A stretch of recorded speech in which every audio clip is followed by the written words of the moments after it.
Okey, baik. So, kita akan mulakan perbincangan dengan kertas satu dahulu. Okey, jom kita tengok sama-sama soalan dia, ya. Okey, iaitu tentang soalan yang pertama. Okey. So, kalau kita lihat, okey, Pemerintahan Kesultanan Melayu Melaka. Okey. Macam cikgu selalu pesan, kalau nak jawab soalan objektif, okey, biasakan diri untuk menconteng kertas soalan. Okey, menconteng kertas soalan supaya kamu tahu soalan tu nak apa.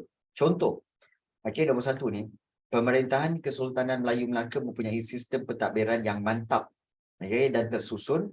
Apakah sistem pentadbiran tersebut? Okey, Pemerintahan Kesultanan Melaka, sistem pentadbiran. So, apakah sistem pentadbirannya? Pentadbiran wilayah, pentadbiran berpusat, raja berperlembagaan dan juga pembesar empat lipatan. So, yang manakah jawapannya? Sila tulis dalam Zoom chat sekarang. Okey, sama ada A, B, C atau D. Cikgu nak tengok kamu punya pilihan. Okey, Fatin, bagus Fatin. Okey, Hafizah. Okey, lain? Yang lain-lain? Okey, Sinden, bagus. Okey, Hairul Sani, bagus. Alif, okey, bagus. Okey, baik. Okey. Baik. Kalau kita lihat, okey, Pemerintahan Suami Melaka, ingat sistem pentadbiran yang digunakan adalah sistem pembesar empat lipatan. Okey, yang ini. Sebab soalan dia merujuk kepada sistem pentadbiran Kesultanan Melayu Melaka. Baik, bagus. Siapa yang jawab D tu betul lah tu. Okey. Baik. Soalan nombor 1 D. Soalan nombor 2. Apakah tugas bendahara sebagai pembesar berempat dalam Kesultanan Melayu Melaka? So, apakah tugas bendahara? Nampak tak cikgu bulatkan? Tugas bendahara mengawal kutipan cukai. A, baca dulu, mengawal kutipan cukai. B, menjaga keselamatan di laut. C, menguruskan perbendaharaan. Dan D, menjadi ketua turus Angkatan Tentera. Okey, jawapannya boleh tulis dalam Zoom chat sekarang. Okey. Baik. Ya ke Alif? Yang lain-lain? Apa jawapan dia? Soalan nombor 2. Okey. Baik. Habis semua. Habis semua main tembak. Ada yang C, ada yang A. Baik. Dengar betul-betul. Dengar betul-betul. Okey. Baik. Bendahara. Bendahara, okey, dia adalah orang nombor 2. Okey, orang nombor 2 dalam Kesultanan Melayu Melaka. Dia menjadi ketua penasihat dan dia juga menjadi apa? Menjadi ketua turus Angkatan Tentera. Ketua turus Angkatan Tentera itu tugas bendahara. Bukan A. Baik. Kalau kamu tanya, A itu mengawal kutipan cukai, itu siapa cikgu? Okey, kalau mengawal kutipan cukai, itu adalah Shah Bandar. Shah Bandar. Kalau menjaga keselamatan di laut, itu adalah Laksamana. Laksamana, korang jangan keliru. Okey, baik. Dan juga satu lagi, kalau di bawah tu, menguruskan perbendaharaan tu, perbendaharaan. Baik, mungkin ramai yang tak tahu apa maksud perbendaharaan. Perbendaharaan tu bermaksud kekayaan ataupun harta. Perbendaharaan tu merujuk pada harta negara. Harta negara. Itu perbendaharaan. So, siapa yang menguruskan harta negara, sudah tentulah penghulu bendahari. Penghulu bendahari, penghulu bendahari. Lupalah tu. Okey. Lupalah tu. Shah Bandar, Laksmana, perbendaharaan tu maksudnya harta negara. So, yang menguruskan perbendaharaan ialah penghulu bendahari. Kalau Temenggung, cikgu? Okey, kalau Temenggung. Temenggung sebenarnya adalah merujuk kepada Temenggung ialah ketua polis. Ketua polis. Dan beliau menjaga keamanan di Kota Melaka. Temenggung jaga keamanan Kota Melaka. Kota Melaka. So itu tugas Temenggung. Jadi nampak tak? Jadi sebenarnya kalau soalan nombor 2, tugas bendara ialah apa? Ketua Turus Angkatan Tentera. Ketua Turus ni apa cikgu? Ketua Strategi. Ketua Strategi untuk menyusun strategi Angkatan Tentera. So siapa buat? Bendahara. Jadi jangan keliru. Okey? Baik. Itu soalan nombor 2. Ramai yang keliru tadi. So tolong perbetulkan kefahaman kamu. Okey. Baik. Itu soalan nombor 2. Soalan nombor 3. Okey. Boleh. Boleh Amira. Kalau soalan ayat boleh ke jawab Ketua Turus Angkatan Perang? Boleh. Boleh. Ya. Baik. Soalan yang ketiga. Malim harus mahir dalam ilmu pelayaran. Okey, malim. Selain daripada malim, siapakah lagi yang terlibat dalam pelayaran? Baik. Yang ini sebenarnya adalah bahagian Undang-Undang Laut Melaka. Kalau kamu ingat Undang-Undang Laut Melaka, dia ada apa tahu? Fasal yang ke-5, fasal yang ke-13, okey, tentang pelayaran, dan ada malim, jurubatu, okey, dan juga siapa? Okey, kita lihat. Siapakah lagi yang terlibat dalam pelayaran? Malim, kemudian juga nakhoda, betul? Siapa lagi yang terlibat dalam pelayaran? Juru kapal, jurumudi, pengawal atau anak buah. Baik.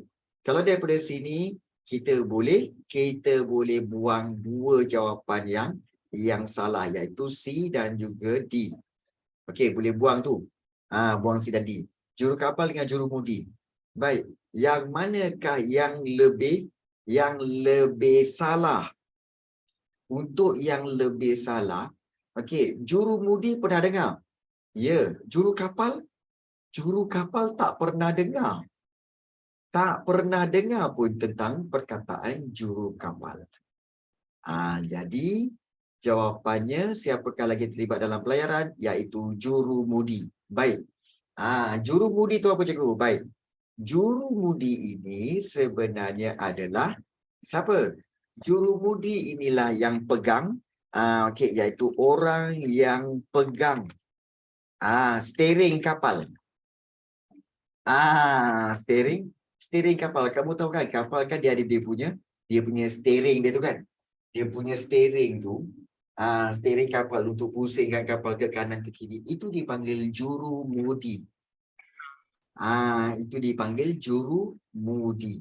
Orang yang pegang steering kapal.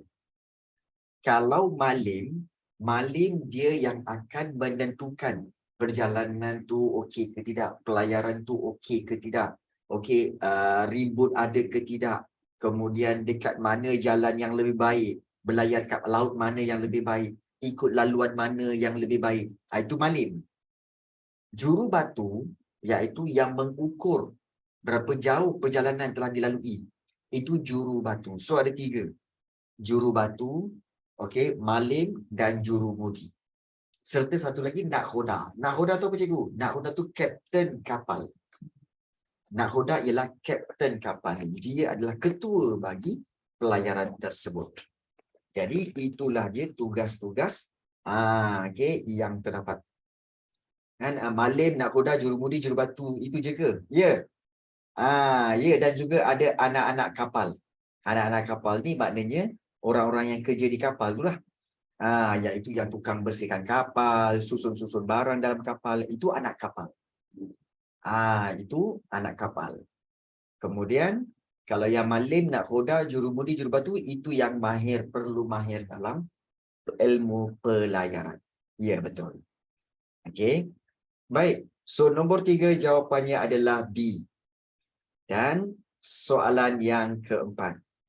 Baik, hubungan erat antara pemerintah dengan rakyat dapat memastikan kestabilan sebuah kerajaan. Manakah antara berikut merupakan peranan sultan? Ingat, tengok cikgu bulatkan peranan sultan dalam Kesultanan Melayu Melaka. Apakah fungsi sultan? Peranan means fungsi. Baik, nombor 1 bertanggungjawab untuk menjaga keselamatan rakyat. 2 bertanggungjawab dalam perluasan jajahan takluk. 3 bertanggungjawab dalam penyebaran agama Islam. Dan yang keempat, bertanggungjawab dalam memastikan perpaduan rakyat. Baik, sekali imbas mesti semua orang akan kata apa?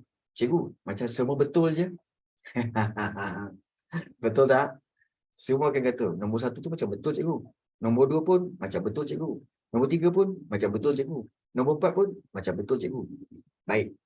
Macam mana kalau kita dapat banyak soalan ataupun jawapan yang macam semua sama ni cikgu, macam semua betul ni? Okey, baik. Baik, kalau kita lihat di sini, okey, bagaimana untuk memilih jawapan yang lebih tepat? Iaitu kita ambil peranan yang benar-benar dilakukan oleh sultan. Iaitu apa? Iaitu memang bertanggungjawab menjaga keselamatan rakyat. Betul kan? Memang itu tugas sultan, betul? Ya. Dan satu lagi, iaitu bertanggungjawab dalam memastikan perpaduan rakyat. Ya, itu betul. So, jawapan dia 1 dengan 4. Habis 2 dengan 3 macam mana cikgu? Bertanggungjawab dalam perluasan jajahan takluk. Cikgu nak tanya kamu, okey, adakah sentiasa setiap sultan itu perlu luaskan jajahan takluk? Perlu ke setiap sultan mesti luaskan jajahan takluk? Tak. Ya, tidak. Dia bergantung kepada sultan tersebut. Kalau dia nak luaskan jajahan, dia luaskanlah. Okey. Tak. Dia boleh arahkan. Contoh macam Sultan Mansur Shah luaskan kuasa dia sampai ke Kelantan. Okey. Baik. Jajahan takluk tu apa? Okey. Jajahan takluk tu maknanya meluaskan kawasan negeri dengan menjajah negeri-negeri lain. Itu maksud perluasan jajahan takluk. Maknanya meluaskan negeri dengan menjajah negeri-negeri lain. Sebab itu dulu Melaka, bukannya Melaka kecil tu sekarang, bukan. Dulu Melaka, Perlis, Kedah, Kelantan, Terengganu, Perak, Johor tu semua Melaka. Termasuk Singapura tu pun Melaka. Termasuk juga Aceh, Sumatera, separuh daripada Sumatera. Itu pun Melaka. Macam mana Melaka boleh luas tu cikgu? Sebab dia menjajah. Ada setengah sultan yang menjajah negeri lain. Ada setengah sultan tidak. Itu. Okey. So, adakah bertanggungjawab dalam perluasan jajahan takluk? Tidak. Adakah bertanggungjawab dalam penyebaran agama Islam? Juga tidak. Kalau dia nak buat, buat. Kalau dia tak nak buat, tak apa. 2 dengan 3 ni, kalau dia nak buat, boleh. Tak nak buat, tak apa. Tapi kalau nombor 1 dengan nombor 2, mesti buat. Nombor 1 dengan 4. Nombor 1 dengan 4 ni, mesti buat. Okey, mesti buat. Baik. Selain daripada, so jawapannya adalah B, 1 dan 4. Baik. Selain daripada itu, apa lagi peranan sultan? Ada yang tanya, apa lagi peranan sultan? Baik. Peranan sultan. Selain daripada itu, okey, iaitu ketua negeri. Kemudian juga ketua agama Islam. Kemudian juga ketua pentadbiran negeri. Ketua pentadbiran negeri. Jadi ini semua adalah peranan-peranan sultan. Bertanggungjawab menjaga keselamatan rakyat, bertanggungjawab memastikan perpaduan rakyat. Itu semua peranan-peranan sultan. Okey. So jawapan nombor 4 adalah B. Okey, 4 adalah B. Okey. Baik, bagus. Sebut dah take note benda ni. Baik. Soalan yang kelima. Okey, perasan tak kamu? Soalan nombor 1, 2, 3, 4 diambil daripada bab 1. Soalan nombor 5. Bila kamu tengok apakah yang boleh dikaitkan dengan konsep nasionalisme. Nasionalisme. Maka ini dah masuk bab yang kedua. Okey. So, apa boleh dikaitkan dengan konsep nasionalisme. Baik, sebenarnya apa itu nasionalisme bila dikaitkan? Okey, adakah tentang pengenalan birokrasi barat? Adakah cinta akan bangsa dan negara? Penjajahan terhadap negara lain? Atau rakyat terlibat dalam pentadbiran? Jawapannya adalah nation. Nation tu negara. Nasionalisme, okey, iaitu cinta akan bangsa dan negara. Itu memang jawapan dia B. Tidak ada jawapan lain. Okey. Ingat tu.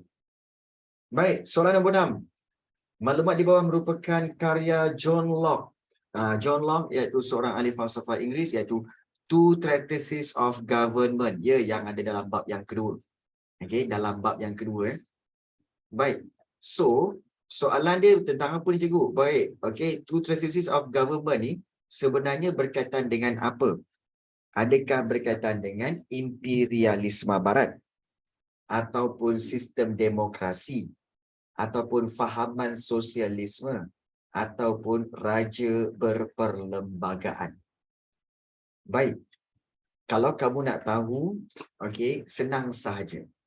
Iaitu karya John Locke ini, okey, ditulis semasa revolusi apa?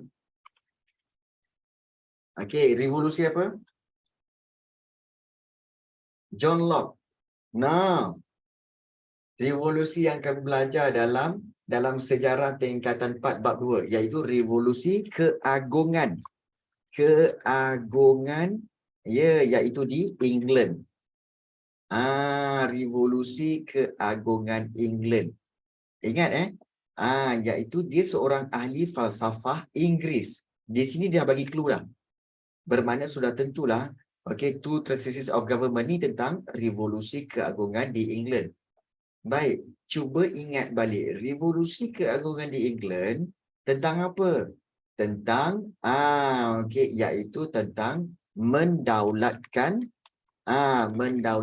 parlimen. Okey. Dan juga kita tahu, okey, mengurangkan kuasa, mengurangkan kuasa mutlak siapa? Mutlak raja.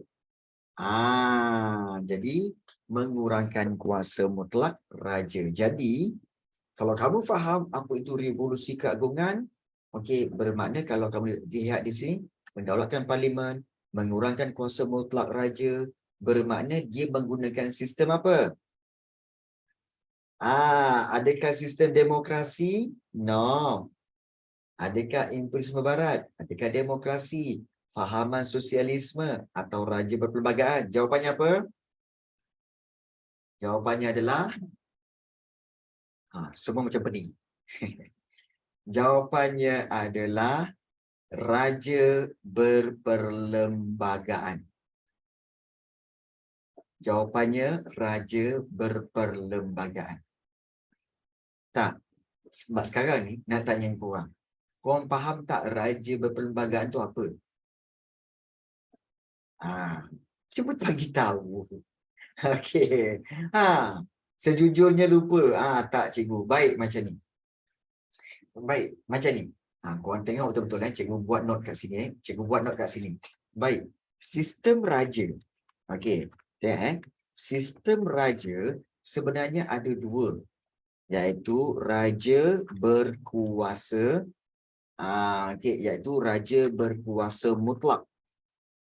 Dan satu lagi iaitu raja berperlembagaan. So ada dua.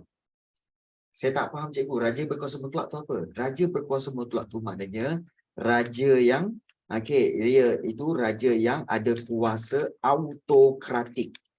Maksudnya apa? Maksudnya semua kuasa, tak kiralah kuasa pentadbiran ke ataupun kuasa undang-undang ke, ataupun kuasa hukuman ke apa semua kan. Undang-undang semua atas semua dalam tangan raja. Nampak tak? Ini raja berkuasa mutlak. Ini raja berkuasa mutlak. Tapi bila raja berperlembagaan, okey, iaitu satu sistem di mana apa? Iaitu raja tidak berkuasa mutlak. Tidak tidak berkuasa mutlak.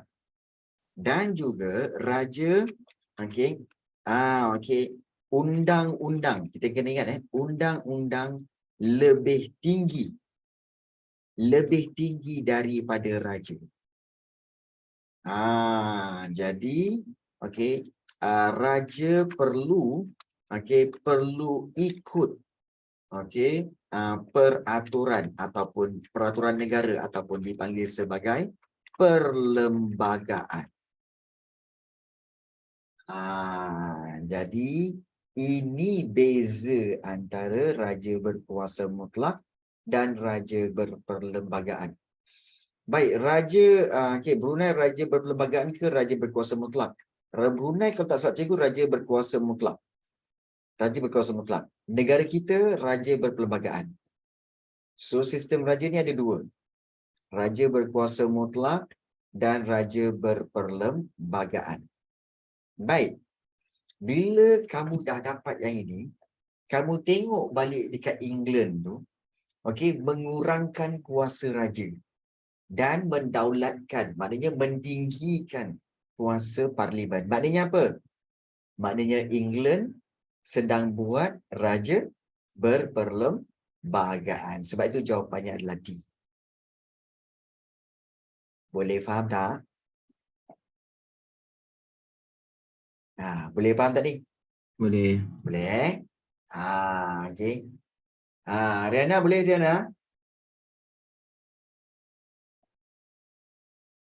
Benda ni bukan korang tak belajar, korang dah belajar tapi korang lupa ni. Korang lupa. Okey. Boleh explain ABC. Okey, baik. Ada yang bertanya, cikgu boleh tak explain ABC? Boleh. Okey, boleh. Baik. Sekejap kita tengok siapa yang ada. Tadi ada ni, tak ada pula. Cikgu, Korea Utara ni raja mutlak lah kan? Tak ada. Korea tak ada raja. Korea tak ada raja. Korea Utara tak ada raja. Korea Utara menggunakan sistem komunis. Sistem komunis. Baik. Kita tengok. Yang A. Baik. Imperialisme Barat. Apa itu imperialisme Barat? Imperialisme Barat bermaksud penjajahan. Iaitu penjajahan negara-negara Barat. Itu dipanggil imperialisme Barat. Sistem demokrasi kita tahu adalah sistem yang memberi kuasa kepada rakyat untuk memilih pemimpin. Itu sistem demokrasi. Itu sistem demokrasi. Ini sistem demokrasi. Baik, fahaman sosialisme. Yang ini sistem demokrasi yang ini. Imperialisme Barat yang ini penjajahan Barat.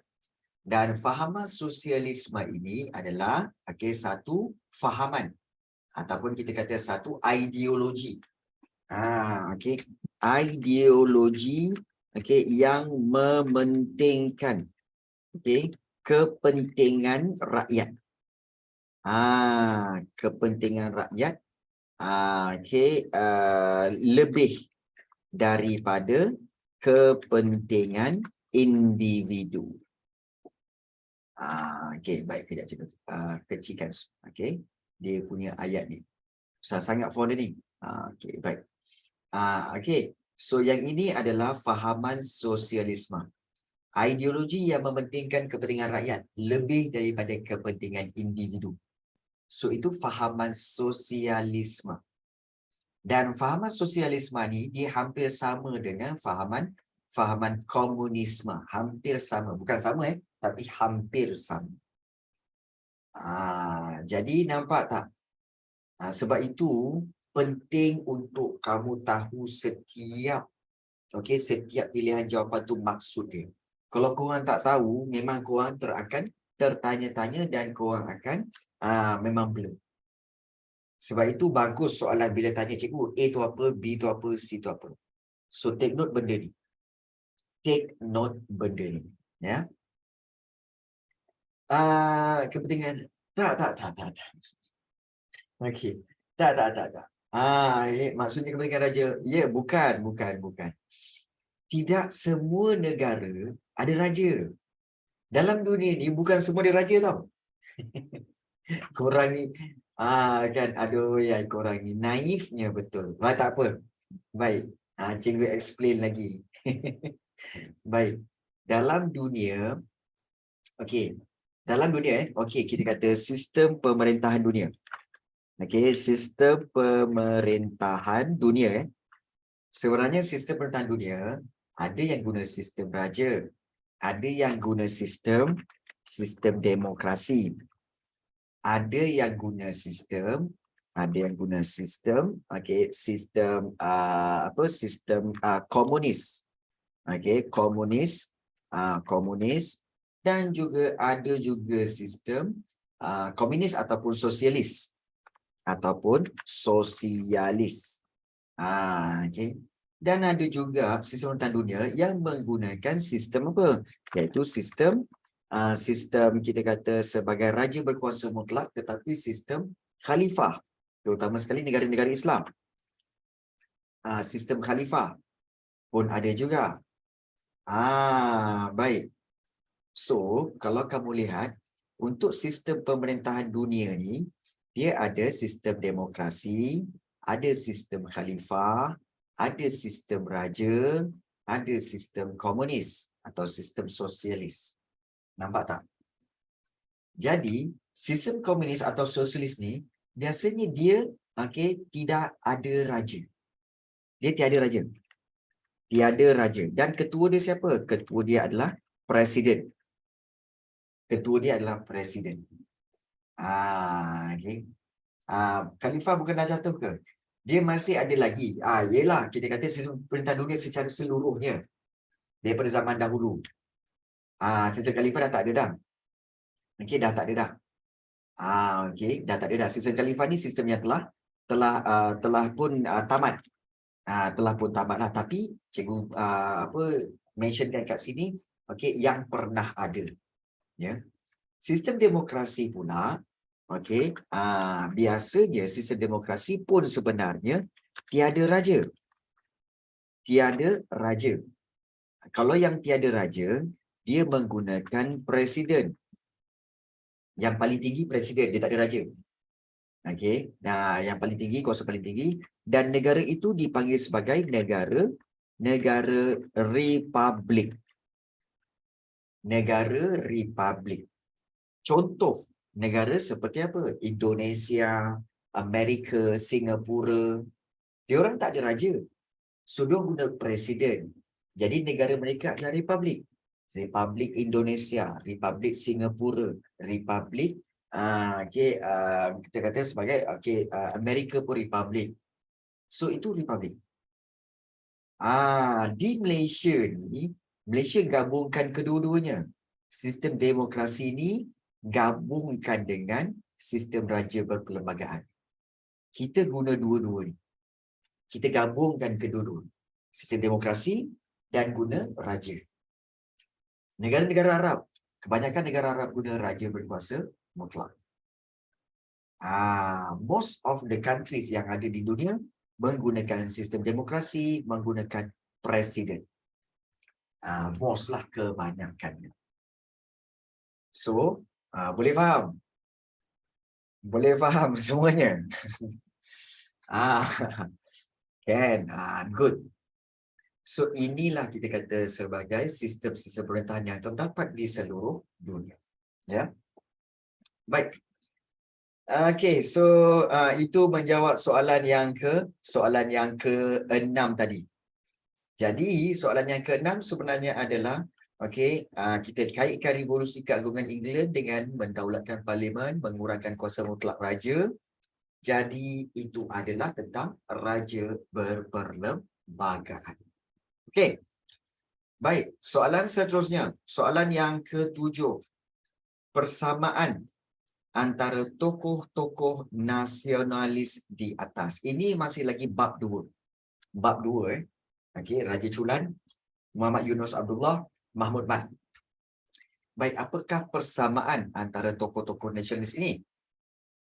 Adakah mendukung perjuangan nasionalisme bersifat radikal? Ataupun juga adakah menyatu padukan orang Melayu dalam pertubuhan kebangsaan, melanjutkan pelajaran mereka di Mesir dan Turki, atau merupakan golongan intelektual berpendidikan Inggeris? Baik, kalau kamu kata, cikgu saya tak tahulah cikgu, kan? Dia orang ni buat apa? Baik, senang sahaja. Iaitu, kamu ambil salah seorang seperti Yunus Abdullah. Siapakah Yunus Abdullah? Dia ni orang Melayu Singapura yang pertama. Orang Melayu pertama menganggotai majlis negeri ataupun kita kata majlis undangan, ya. Majlis undangan dalam negeri-negeri Selat. Melayu pertama. Kamu tahu kan bahawa antara negeri-negeri yang telah ditubuhkan oleh Inggeris ialah negeri-negeri Selat, negeri Melayu Bersekutu, negeri Melayu Tidak Bersekutu. Baik. Kebiasaannya British akan memilih pegawai-pegawai British sahaja untuk menganggotai majlis undangan dalam negeri-negeri Selat, negeri Melayu Bersekutu dan negeri Melayu Tidak Bersekutu. Tetapi Muhammad Yunus Abdullah ini, beliau adalah orang yang pertama, Melayu pertama telah join dalam majlis undangan negeri-negeri Selat. Kenapa dia boleh? Kerana sudah tentulah dia boleh join kerana apa? Kerana sudah tentulah dia faham tentang sistem pentadbiran Inggeris. Dia boleh bercakap dalam bahasa Inggeris. Bermakna siapakah Yunus Abdullah ini? Adakah beliau ini mendukung perjuangan nasionalisme? Atau beliau ini menyatu padukan orang Melayu?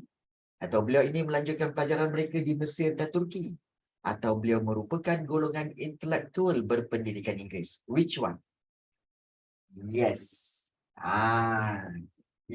Kita ambil satu contoh dan kita letakkan, persamaan dia lah di golongan intelektual berpendidikan Inggeris. Nampak tak? Kita punya analisa soalan dan jawapan. Di samping itu, kamu juga dapat pengetahuan. Ya, pengetahuan tentang tokoh-tokoh ini.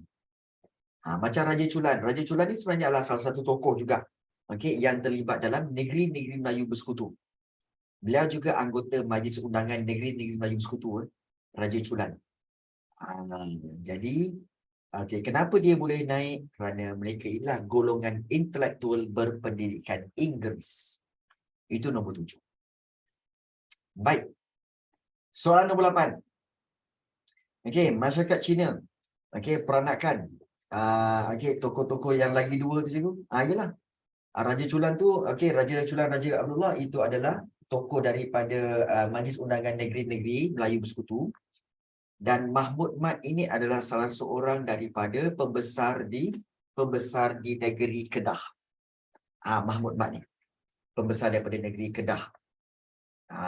Jadi persamaan dia, mereka semua adalah golongan intelektual berpendidikan Inggeris. Sama. Dia sama. Baik. Soalan 8. Masyarakat Cina peranakan di negeri-negeri Selat menubuhkan Persatuan Orang Cina Peranakan British SCBA. Apakah tuntutan SCBA daripada British? So, apakah tuntutan dia? Iaitu peluang melanjutkan pelajaran ke Britain, peluang menganggotai Majlis Mesyuarat Kerja, peluang dalam perniagaan dan perdagangan, ataupun peluang berkhidmat dalam perkhidmatan kerajaan. Baik, macam mana ni cikgu? Baik, dia macam ni. Kalau masyarakat Cina peranakan ini ialah masyarakat Cina yang lahir di negeri-negeri Selat, iaitu lahir di negeri Pulau Pinang, Melaka, Singapura. mereka tubuhkan persatuan. Baik, apa yang mereka tuntut daripada British? Sebab pada waktu itu British yang menguasai negeri-negeri Selat. Dia minta apa? Peluang melanjutkan pelajaran ke Britain? Tak. Okey. Peluang dalam perniagaan dan perdagangan. Mereka sendiri pun dah terlibat dalam perniagaan dan perdagangan. Takkan diorang minta lagi. Memang diorang dah ada perniagaan dan perdagangan. Tinggallah B dengan D. Peluang menganggotai Majlis Mesyuarat Kerja atau peluang berkhidmat dalam perkhidmatan kerajaan. Baik. Jawapan yang lebih baik antara B dengan D ni jawapannya adalah iaitu peluang berkhidmat dalam perkhidmatan kerajaan. Maksudnya masyarakat Cina peranakan ini menuntut British, pilihlah kami juga, kami pun nak bekerja dalam perkhidmatan awam, perkhidmatan kerajaan. Kami nak juga orang-orang Cina ada bekerja sebagai pegawai kerajaan, kerani ke, pegawai tadbir ke, pengurus jabatan ke. Berilah peluang kepada orang-orang kami untuk bekerja dalam pentadbiran British. So, itu yang dituntut oleh SCBA daripada British. Okey, boleh dapat? Boleh dapat, Okey, cikgu tahu bab 2 ni memang ramai. Okey, selain daripada itu, apa lagi tuntutan SCBA? Okey, banyak lagi. Okey, antaranya iaitu berkaitan dengan bahasa, berkaitan dengan pendidikan. Okey, pendidikan vernacular, pendidikan berkaitan dengan pendidikan sekolah-sekolah Cina. Itu juga antara tuntutan Persatuan Orang Cina Peranakan British. Okey. Baik. Boleh tak hantar skema jawapan? Boleh, tak ada masalah. Boleh. Baik, soalan nombor 9. Operasi D-Day. Okey, bila operasi D-Day soalan nombor 9 ni maknanya apa? Dah masuk bab 3. Bab 3 konflik dunia. Okey, kita tengok konflik dunia ni. Operasi D-Day merujuk kepada pendaratan tentera bersekutu di pantai Normandy, Perancis. Apakah kepentingan kejayaan operasi tersebut? Apa pentingnya operasi D-Day ni? Iaitu adakah A menjadi titik tolak kepada kejayaan kuasa bersekutu menewaskan tentera Jerman atau menandakan penglibatan Amerika Syarikat dalam Perang Dunia Kedua, atau C membawa kepada penglibatan Perancis dalam Perang Dunia Kedua, ataupun tentera Jerman di Perancis menyerah diri kepada tentera bersekutu? Jawapannya sila tulis dalam Zoom chat. Jawapannya. Okey. Ingat balik. Operasi D-Day sebenarnya adalah operasi di mana tentera bersekutu mendarat di pantai Normandy. Padahal tentera Jerman kata, tentera Jerman menyangka bahawa tentera bersekutu akan mendarat di pantai lain. So, tentera-tentera Jerman dah standby kat sana. Rupa-rupanya, tentera bersekutu telah mendarat di pantai Normandy. Dan daripada situ, mereka berjaya untuk apa? Untuk menyerang Jerman, dan berjaya bermulalah kekalahan tentera-tentera Jerman. So, jawapannya adalah A. Ya, betul. 9 adalah A. Menjadi titik tolak kejayaan kuasa bersekutu menewaskan tentera Jerman. Yes. Baik. Soalan 10. Jepun. Masih lagi bab 3. Jepun mewujudkan konsep Order Baharu Asia.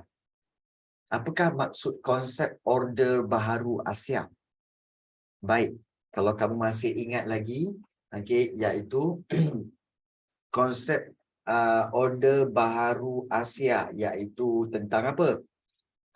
Iaitu berkaitan dengan slogan-slogan.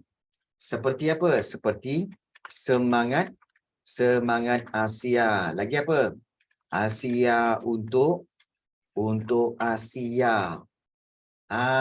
Dan satu lagi, kawasan kesemakmuran, kan? Kawasan kesemakmuran Asia. Jadi apakah maksud konsep tersebut? Kalau kita lihat jawapan dia macam pelik sikit. Okey, serangan ke atas Pearl Harbor, bermulanya Operasi Barbarossa, kemudian juga pendaratan tentera bersekutu dan Amerika Syarikat terlibat dalam peperangan. Baik, kalau kita lihat di sini, okey, di antara jawapan dengan soalan ini sebenarnya dia macam dia macam tidak ada kaitan, tetapi apakah konsep maksud itu? Maksudnya mereka ingin membentuk sebuah sebuah kawasan yang bermulanya penguasaan Jepun.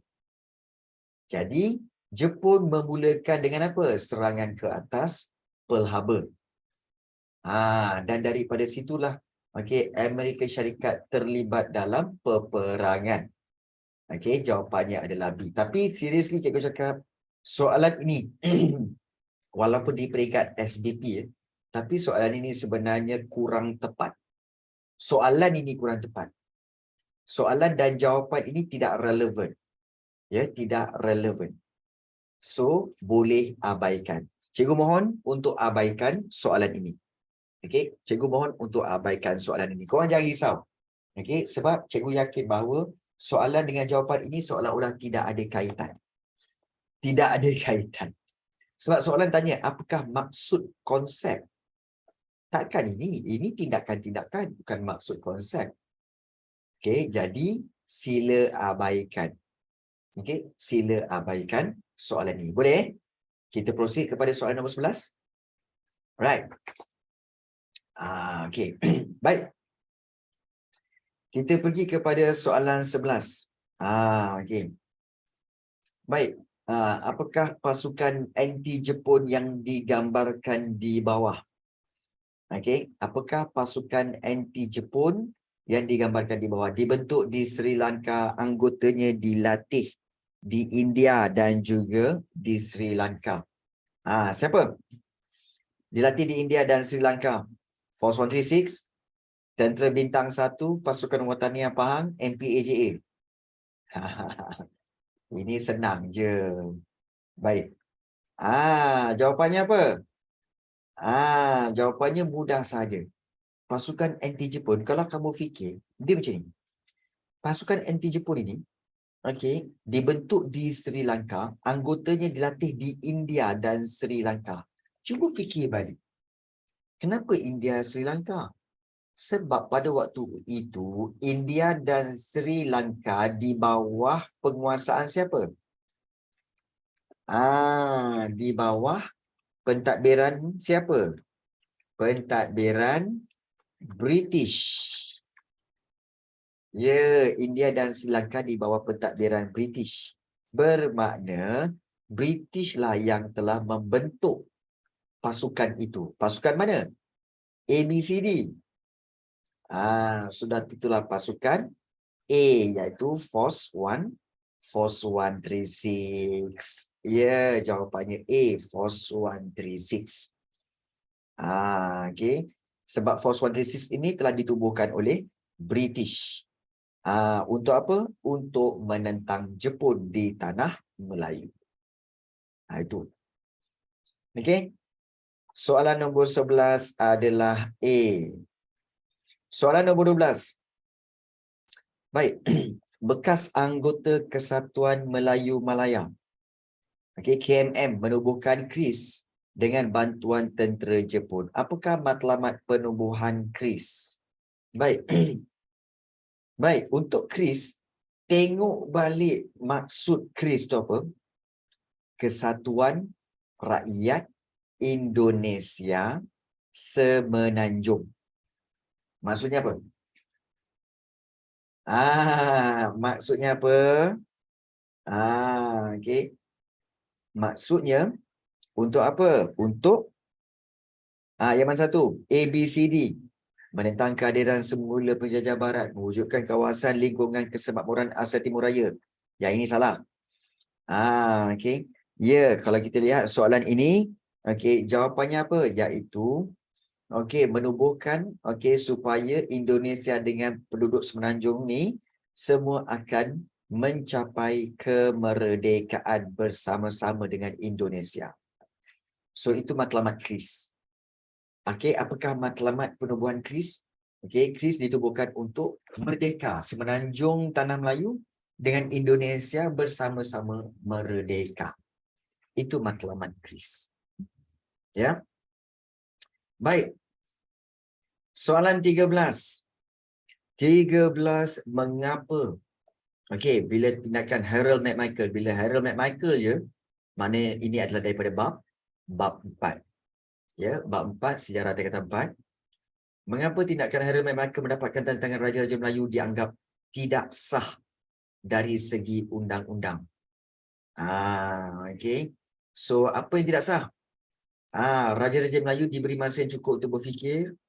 Okey, Raja-Raja Melayu diugut dan dipaksa menurunkan tanda tangan, atau Raja Melayu tidak memahami dokumen yang ditandatangani, atau Raja-Raja Melayu tidak diberi masa untuk mendapatkan pandangan pembesar negeri. So 13 jawapannya adalah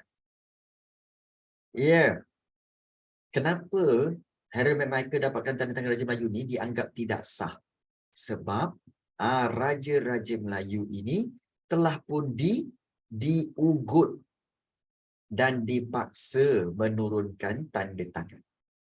So 13 jawapannya adalah B. Okey. 14. 14.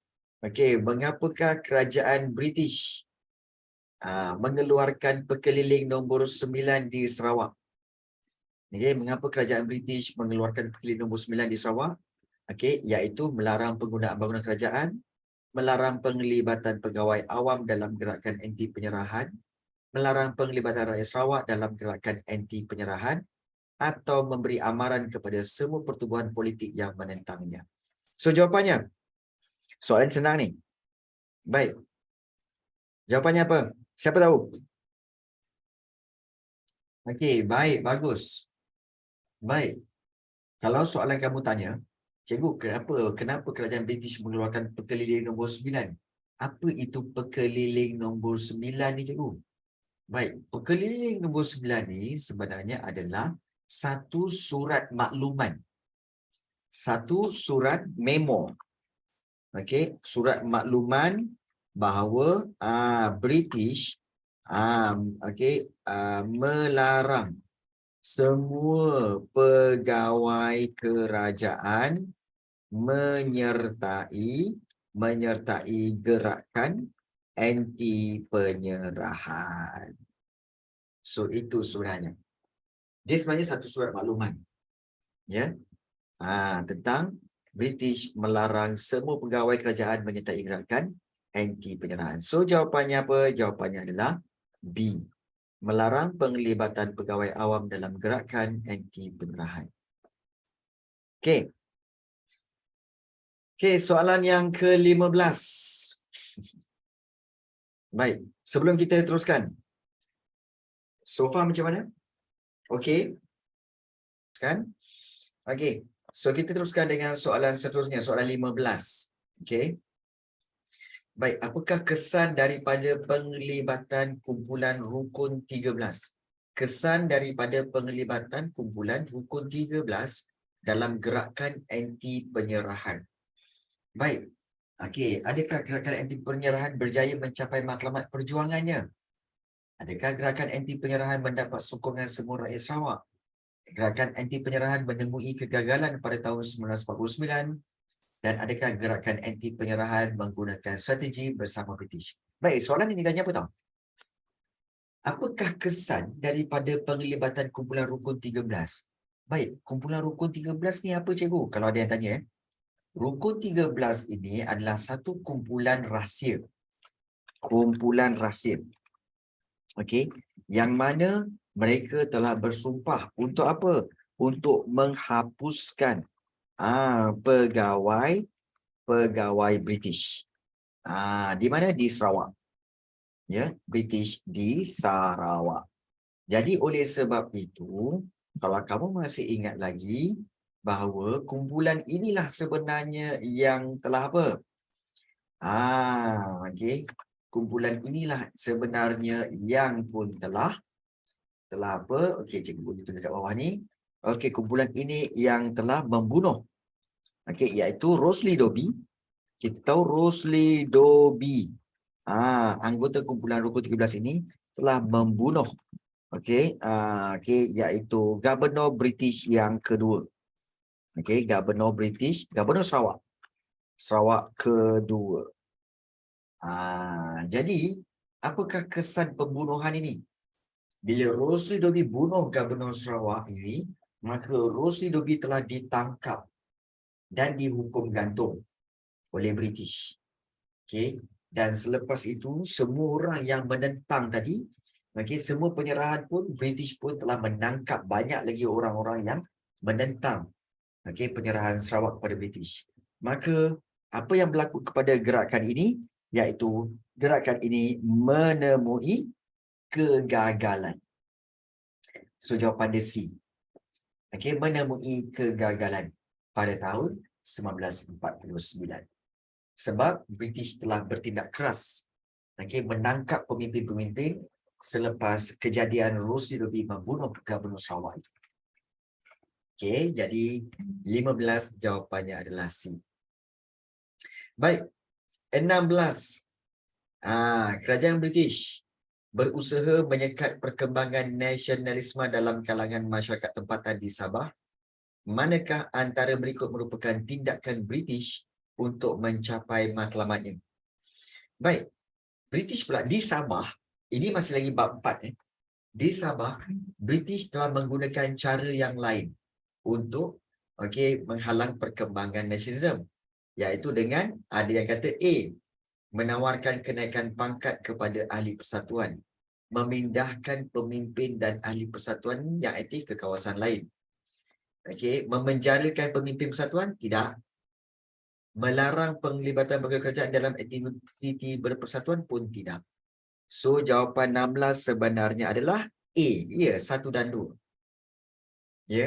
Iaitu mana-mana pemimpin yang cuba nak menentang British, British bagi, sebab yang menentang tu sebenarnya kebanyakannya kaki tangan kerajaan.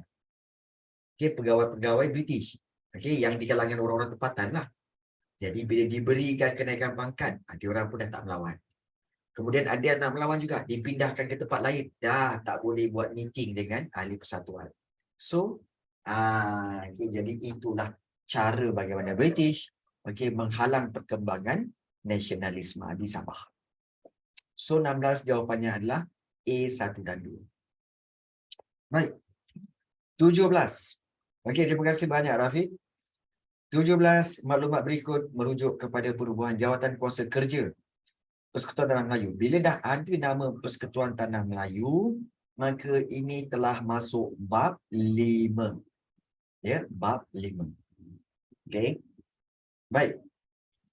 Jawatan kuasa kerja yang telah kita pelajari, Wakil Raja-Raja Melayu, Wakil UMNO, Wakil Kerajaan British.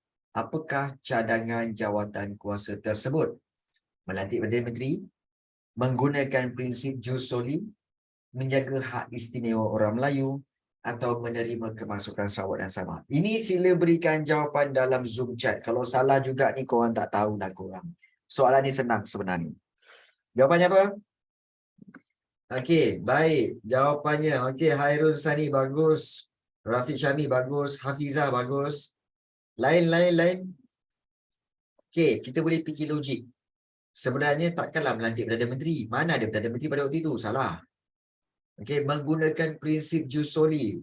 Lagilah salah, sebab prinsip jus soli inilah yang orang Melayu menentang Malaya Union. Takkan dia nak guna pakai di Tanah Melayu? Tidak. Dalam Persekutuan Melayu? Tidak. Menjaga hak istimewa orang Melayu? Menerima kemasukan Sarawak dan Sabah. Kemasukan Sabah dengan Sarawak ni lambat lagi. Ingat Persekutuan Tanah Melayu adalah pada tahun 1948.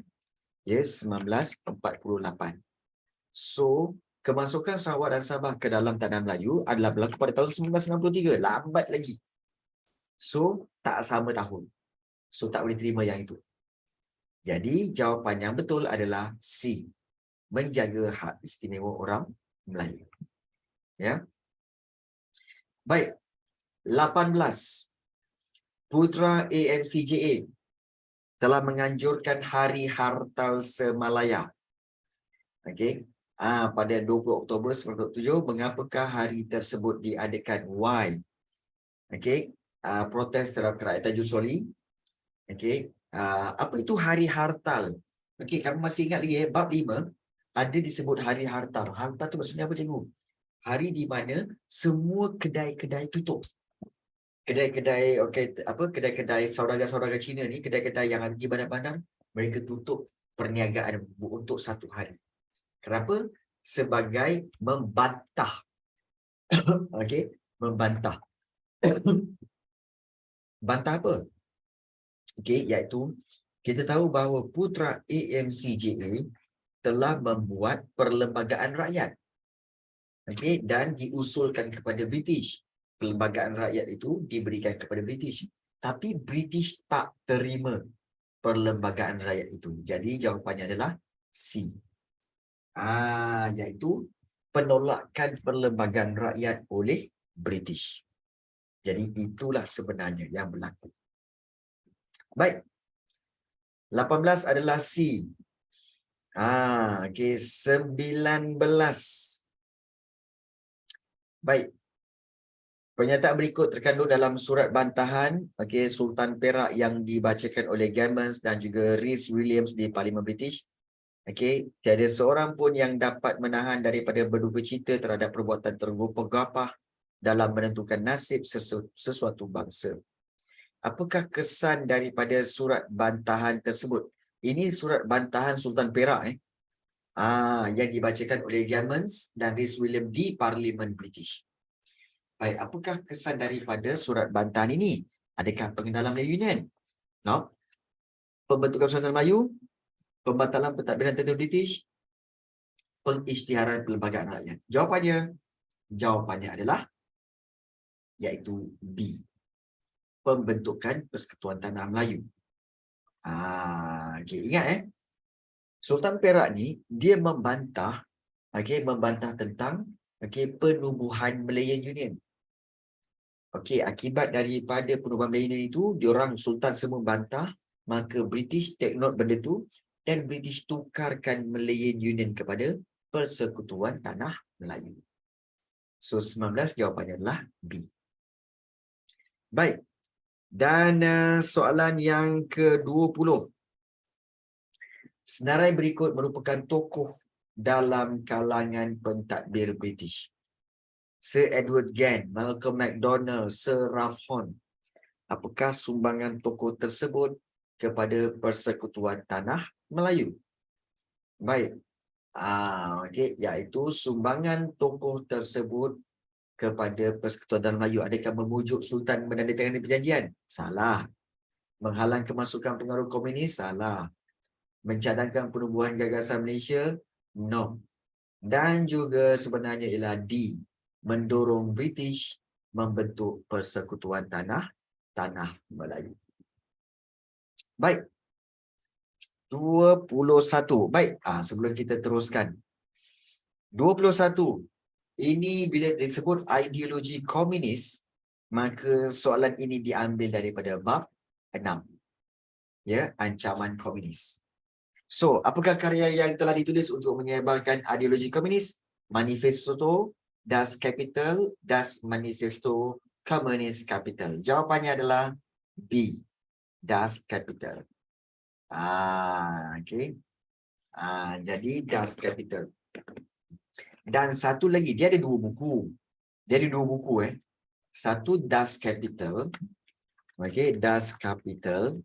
Dan satu lagi iaitu The Communist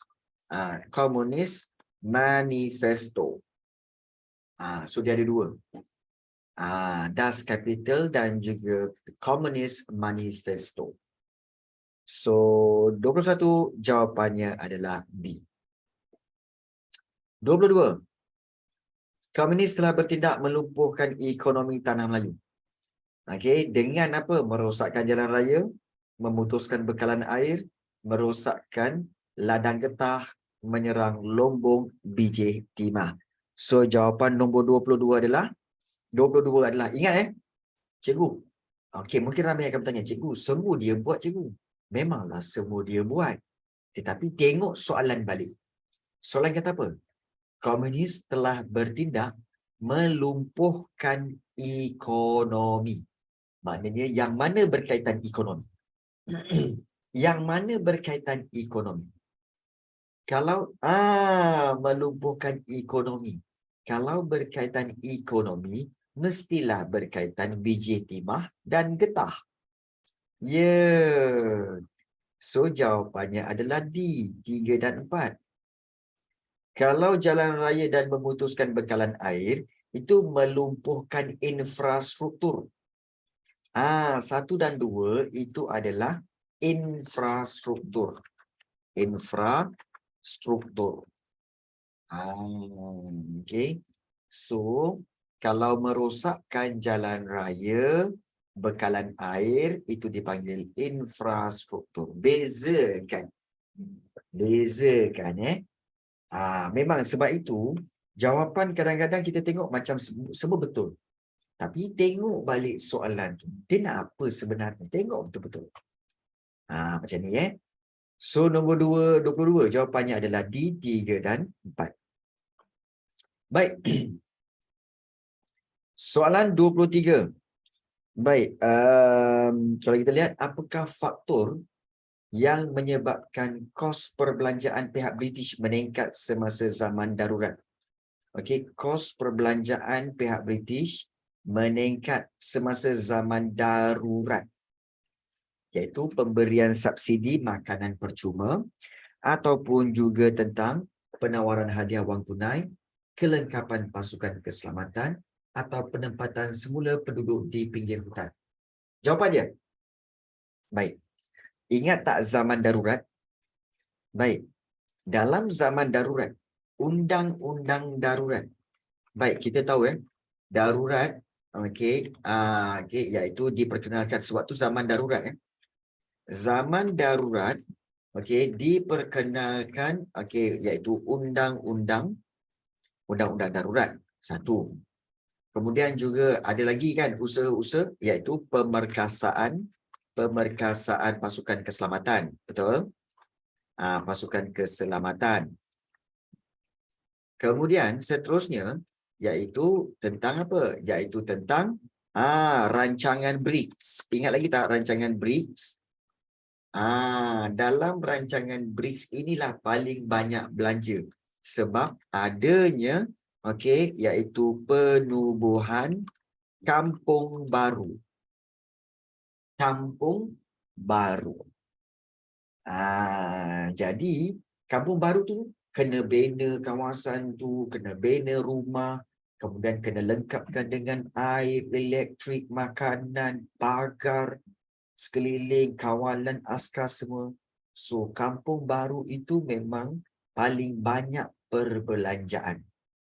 Kampung baru. Jadi, kalau kita tahu kampung barulah yang telah menelan kos belanja yang tinggi bagi pihak British, maka itu berkaitan apa? Berkaitan di penempatan semula penduduk di pinggir hutan. Maksudnya, penduduk-penduduk di pinggir hutan telah ditempatkan ke kampung baru yang disediakan oleh British. Jadi nak menyediakan, kamu tahu ada berapa kampung? Bukan 1, bukan 2, bukan 3. Seluruh Malaysia ada lebih kurang dalam 480 buah kampung. 400 lebih kampung baru yang dibina untuk menempatkan semula penduduk-penduduk di pinggir hutan. Untuk apa? Untuk mengatasi masalah ancaman komunis. Baik. 24. Okey. Mengapa rancangan penempatan semula kampung baru, macam cikgu cerita tadi, telah merenggangkan hubungan kaum di tanah Melayu? Baik, adakah kebanyakan orang Cina telah menyertai komunis? Atau komunis menguasai kampung baru? Atau kampung baru didominasi oleh orang Cina?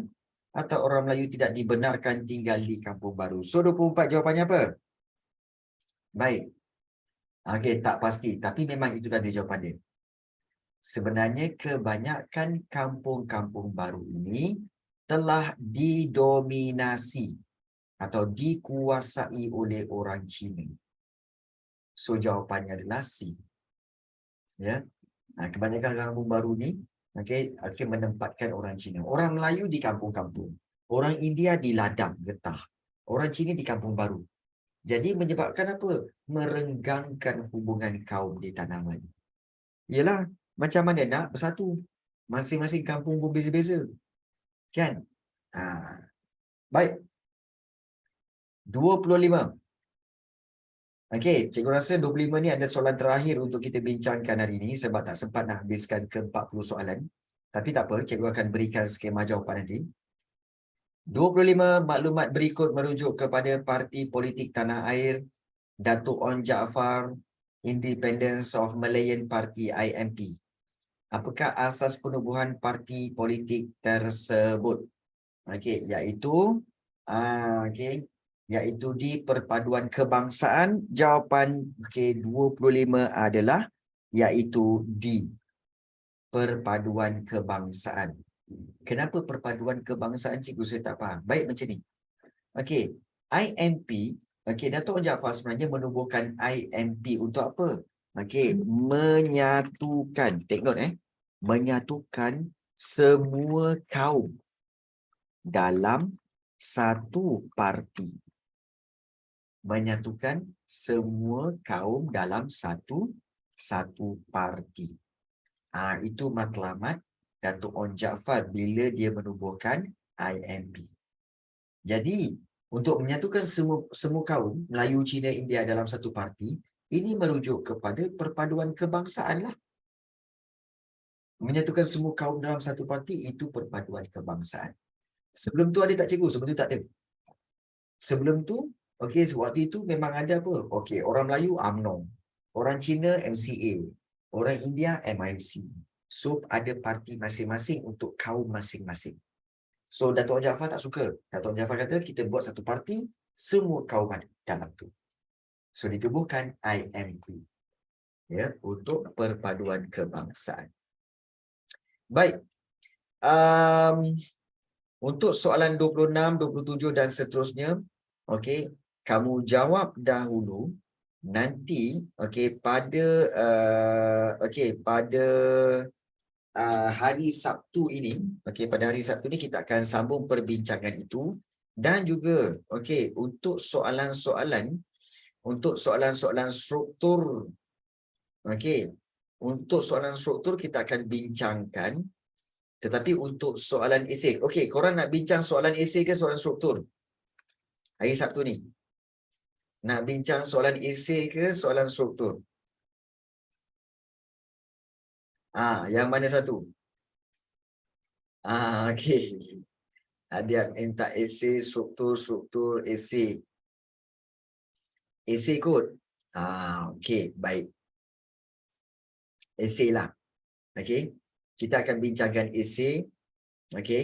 Dan juga untuk itu, cikgu akan serahkan skema jawapan.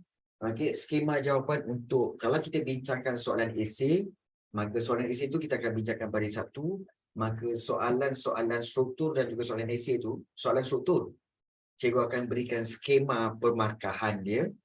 Dalam mungkin besok cikgu akan berikan supaya kamu boleh buat latihan awal. Sebab ramai di antara kamu yang akan exam pada minggu depan. So, cikgu kena beri awal. Dan juga, cikgu juga akan berikan set lain. Set 2, set 2. Cikgu akan berikan juga set 1 dan soalan set 3 supaya kamu lebih banyak buat latihan. Banyak buat latihan. Cikgu akan kongsikan dalam grup nanti. Dalam grup. Baik. Kita tinggal 5 minit. So, kita tinggal 5 minit. Kalau kamu ada sebarang soalan ingin ditanyakan. Cikgu saya ada soalan untuk bab 2 iaitu pasal pendapat tokoh. Macam mana kita nak bezakan setiap pendapat tokoh dan nak menghafalnya? Pendapat tokoh dan bagaimana untuk menghafalnya. Iaitu pendapat tokoh berkaitan dengan nasionalisme. Betul? Berkaitan dengan nasionalisme. Betul kan? Tentang nasionalisme tu. Baik. Untuk yang berkaitan dengan nasionalisme itu, Okey, kejap. Cikgu tengok ada bahan. Okey, baik. So, kita akan gunakan yang ini. Okey, sekejap. Okey, tak ada dalam tu. Okey, baik. Untuk yang nasionalisme itu, yang tokoh-tokoh tu kan? Okey, sama-sama Zarif. Okey. Ya, betul. Okey, baik. So, kalau kita lihat sebenarnya, okey, untuk mengingati okey, tentang nama-nama tokoh dan juga definisi nasionalisme tu ya. Definisi nasionalisme itu kamu boleh dapatkan daripada dia punya keywords dia. Kata kunci dia. Iaitu kata kunci dia macam mana cikgu? Iaitu contohnya seperti ini. Okey, di mana kalau kita lihat, okey, contohnya seperti ini. Baik, ini buku teks. Okey, kita pergi kepada bab yang kedua, yang ini. Nampak tak? Baik. Okey, ini yang dikatakan, yang ditanyakan oleh Alif tadi. Okey, macam mana nak ingat berkaitan dengan maksud-maksud nasionalisme ni cikgu? Baik, sebenarnya kamu kaitkan dengan, okey, contohnya, okey, ambil satu nama, Hans Kohn. Okey, dan kemudian kamu ambil dia punya okey, iaitu kesetiaan seseorang hanya kepada negara. Okey, kesetiaan seseorang hanya kepada negara atau bangsanya saja. Itu Hans Kohn. Okey. Kalau Profesor William R. Roth. Okey, William R. Roth tadi, alamak. Soalan nombor 10 ke? Okey, soalan nombor 10 tadi jawapannya adalah, kejap. Okey, 10 tak ada, 10 tak ada. 10 abaikan sebab soalan itu rasanya adalah soalan yang typo dan juga soalan yang ralat sebenarnya ya. Rafiq. Baik, untuk Profesor William R. Roth ni, Profesor William R. Roth, okey, kamu boleh ceritakan tentang, okey, iaitu berkaitan dengan okey, kebangkitan nasionalisme Melayu. Okey. Dan juga okey, kebimbangan masyarakat terhadap sekularisme dan imperialisme barat. So, kebangkitan nasionalisme Melayu, kebimbangan masyarakat okey, terhadap sekularisme dan imperialisme barat. Ini keywords untuk siapa? Keywords untuk Profesor William R. Roth. Kalau Datuk Onn Jaafar, okey. Okey. So, okey, baik. Okey, baik. Amira, tunggu jap tunggu jap. Habis sekarang ni, tunggu jap. Baik, Datuk Onn Jaafar, okey, iaitu okey, so menzahirkan suatu bangsa yang lebih tegap dan kuat. Okey, satu bangsa yang lebih tegap dan kuat mengambil tempat kita yang sebenar di sisi bangsa-bangsa lain. Itu bezakan dia. So setiap tokoh tu ada dia punya definisi nasionalisme masing-masing. Kamu cari juga contoh macam Dr. Burhanuddin Al-Helmi, okey, iaitu kalau kita lihat tentang okey, perjuangan menentang penjajah hendaklah ada persatuan dan perpaduan yang kuat, iaitu National Front. Macam tu. Okey, dan perpaduan yang kuat. Begitu. Begitu juga dengan Sundaralingam. Dia ada menggunakan perkataan fenomena sejagat yang mengiktiraf hak setiap bangsa di dunia ini untuk menubuhkan negaranya sendiri. Dan ada kesetiaan, menuntut kesetiaan ulung individu. Itu fenomena sejagat. Siapa? Sundaralingam. Sundaralingam. Okey. Dan juga untuk Datuk Zainal Abidin Abdul Wahid. Okey, profesor ini dia kata tentang apa? Okey, iaitu kesetiaan pada raja merupakan kesetiaan kepada raja merupakan ciri nasionalisme Melayu ketika itu. Dan berpegang pada fahaman kebangsaan bersifat ketanah Melayuan. So ini definisi daripada Profesor Datuk Zainal Abidin Abdul Wahid. Begitu juga tentang Profesor Emeritus Tan Sri Dr. Khoo Kay Kim. Khoo Kay Kim kata, okey, nasionalisme digunakan merujuk pada perjuangan orang Melayu bagi mendapatkan kembali kedudukan unggul dalam negara sendiri. Itu Khoo Kay Kim. Jadi, kalau kamu perhatikan, setiap tokoh-tokoh ini ada dia punya keywords. Okay, keywords berkaitan maksud nasionalisme. So, keywords itu yang penting. Sebab soalan-soalan ini biasanya keluar dalam bentuk objektif. Dia tak keluar dalam bentuk struktur atau esei. Soalan-soalan ini tentang, okay, dia akan tanya dalam bentuk soalan objektif. Jadi, ingat dia punya keywords, kamu akan tahu siapakah tokoh itu. Itu penting. Okey? Baik. Ada soalan-soalan nak tanya? Ramai yang dah nak tidur katnya.